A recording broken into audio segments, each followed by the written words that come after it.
Welcome to Study Simplified. Today we are going to discuss about the answers of the geography mock that was uploaded on the Facebook page of Study Simplified. If you are not following the Facebook page, kindly go to the description section. There I have posted the link for this particular mock and also the Facebook page. And these are the questions which came in the previous Staff Selection Commission exams. So let's get started without wasting any time. So the first question, it says that light from the sun reaches the earth nearly in 8 minutes will be the correct answer. So let's see some description or the explanation for this. So here in this picture you can see the solar system. In this is the sun, and from sun the light takes around 8 minutes 20 seconds or 90 seconds, around this 8 minutes 20 seconds to reach the earth. As you may be knowing that the light is an electromagnetic wave, and the distance that it takes from the sun or the source to reach to the other planets varies according to the distance. So from the sun it takes around 3 minutes of time to reach to the nearest planet, Mercury, whereas the same light from the sun is going to take around 5.3 hours to reach the farthest celestial body, that is Pluto, which is of course not a planet as of now, and it is said to be a dwarf planet, and it takes around 5.3 hours to reach the light from sun to Pluto. And it is obviously true that farthest galaxies, such as one galaxy named as M109, which is around 83.5 million light years away, So basically the light from our earth reached that particular galaxy M109. It will take around 83.5 million years. So it is possible that if the aliens are alive there in the M109 galaxy, they could even see that there is a dinosaurs that are roaming on the earth. Let's see some other informations. Here it is asteroid belt.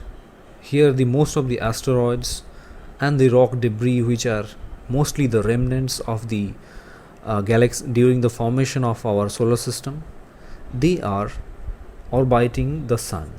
Okay, and this is situated in between Mars and the Jupiter. And here is the Kuiper belt, and this Kuiper belt is said to be the farthest, is said to be the last point of our solar system. And these are some of the dwarf planets such as Pluto, Makemake, Eris. Okay, so let's move to the second question, that is the epicenter in an earthquake is. The correct answer for this question is option C, that is point vertically above the origin on the surface of the earth. However, this option B is said to be nearest to it, but it is not the correct answer. The correct would be C. Let's see the description for this particular answer. So in this picture one can see that this point is the origin, where the earthquake is said to be originated, and in this particular point it is the origin of the seismic waves.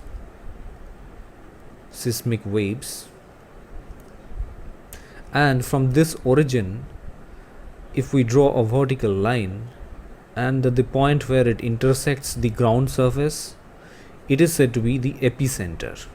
Okay, and in this particular epicenter the seismic wave is said to be having the most of the energy, but it is not always right. That is why the option C was the correct answer for this. And this is the fault plane. Fault plane is nothing but a plane where the plates, that is plate 1 and plate 2 in this part, both the plates collide through this fault plane, and the distance from the origin and the epicenter is said to be the focal depth, and the particular origin is also called as focus or hypocenter. Okay, let's see the next question. Which one of the following is not the result of underground water action? The correct answer would be option B, that is fjords. The correct pronunciation for this word is fjords. So let's see what these type of topographic features look like. So these are the pictures of various topographic features, like this one, the first one. This is stalactites and stalagmites. Actually, this is a particular topographic feature which is created by the action of underground water. Basically, this is a picture of a limestone cave.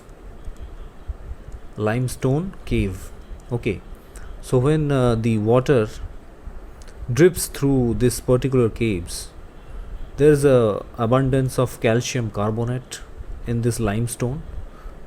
Basically, limestone is nothing but the calcium carbonate, and this, with the help of the water H2O, it forms the calcium hydroxide.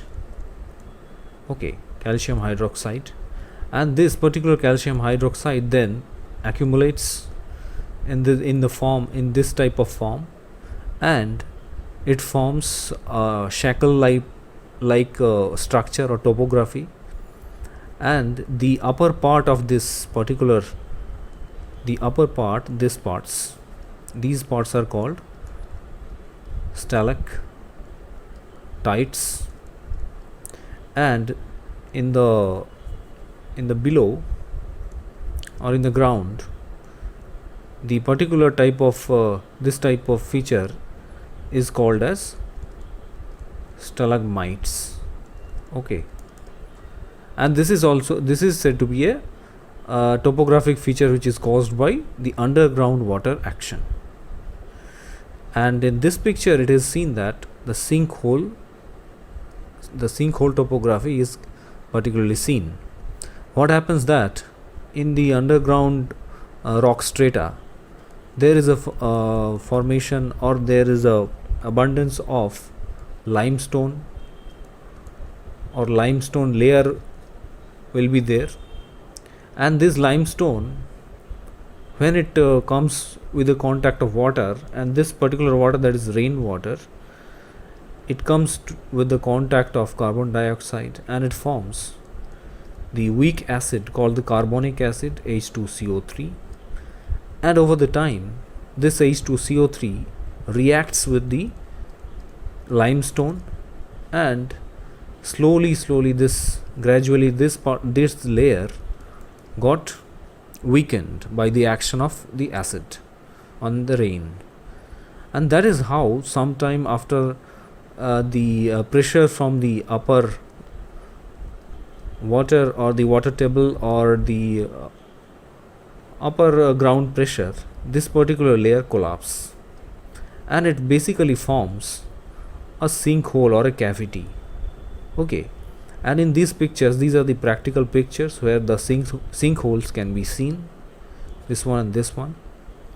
And it also can be observed that by the action of the sinkhole, there can be a lot of economic damage or economic losses also. Okay, so in this picture, one can see the topographic feature which is called as fjords. Now this fjord is nothing but a narrow strip of channel which is formed, this type of narrow channel, which is sided by the steep sloped valley or a canyon like structures. Okay, and these are basically the result of glacier action or glacial actions, which are basically forming a U-shaped kind of valley, U-shaped valley. And this particular feature or fjords can be seen in the Nordic countries, Nordic and Scandinavian countries,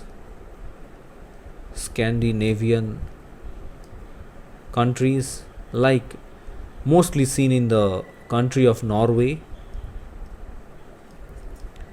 and it can also be seen in Iceland, Denmark. Okay, so these are the countries where fjords can be seen, and in this can be sometime said to be lower than the sea level elevation. Okay, so it is clear that by the discussion that this particular fjord is not the action of underground water action. This is a basically glacier action which is said to be happening over the ground. Okay.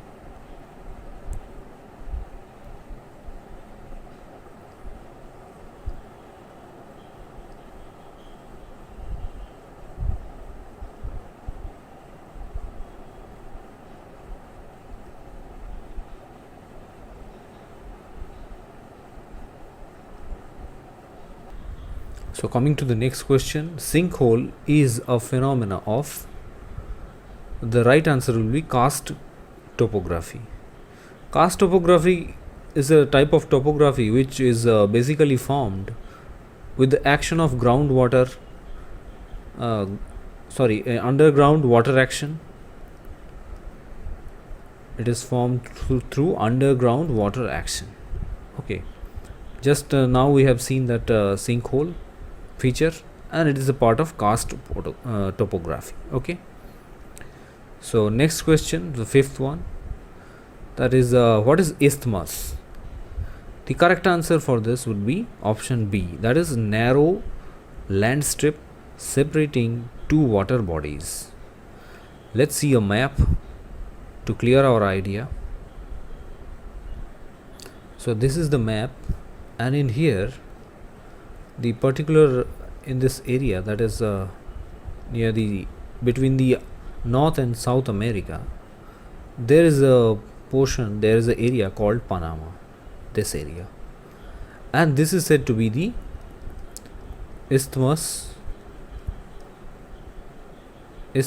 of Panama. Okay, isthmus of Panama, and this is basically a narrow strip of land which is basically separating two vast oceans, one here which is the Pacific Ocean here, and in this side it is Atlantic Ocean. Okay, so this is said to be isthmus. There is one more I can show you. Let's go to this area, that is Egypt.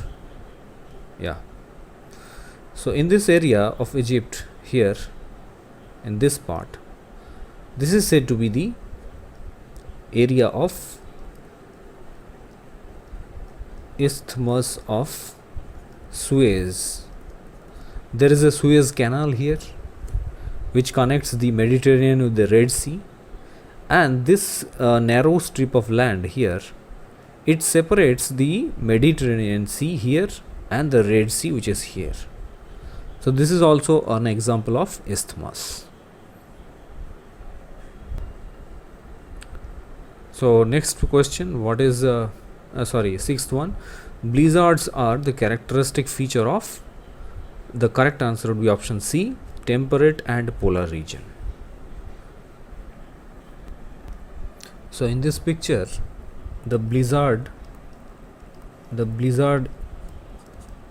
type of weather can be seen, and this particular picture in here, this is a picture of an expedition which is a joint expedition between US and UK in Antarctic region. And this particular blizzard, what happens?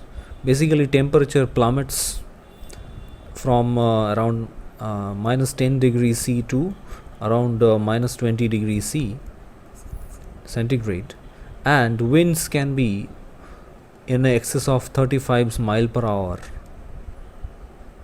in greater than wind speed can be greater than 35 miles per hour, and temperature in this particular range, and this can be seen in the temperate and polar regions. Okay, and there can be severe consequences like travel restriction, and there can be power outages.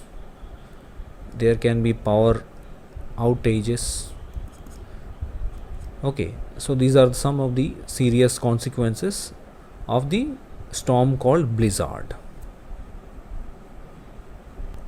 So the next question, where is Great Barrier Reef is located? The correct answer is Pacific Ocean. Let's see the map to clear our idea. So in this map, the Great Barrier Reef can be seen in this part of the Australia,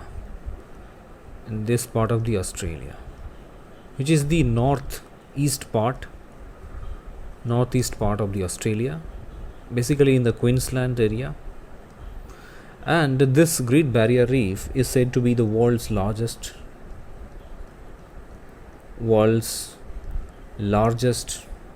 coral reef system, and this is composed of around 2,900 individual reefs and around 900 islands, which are stretching over around 2,300 kilometers of span.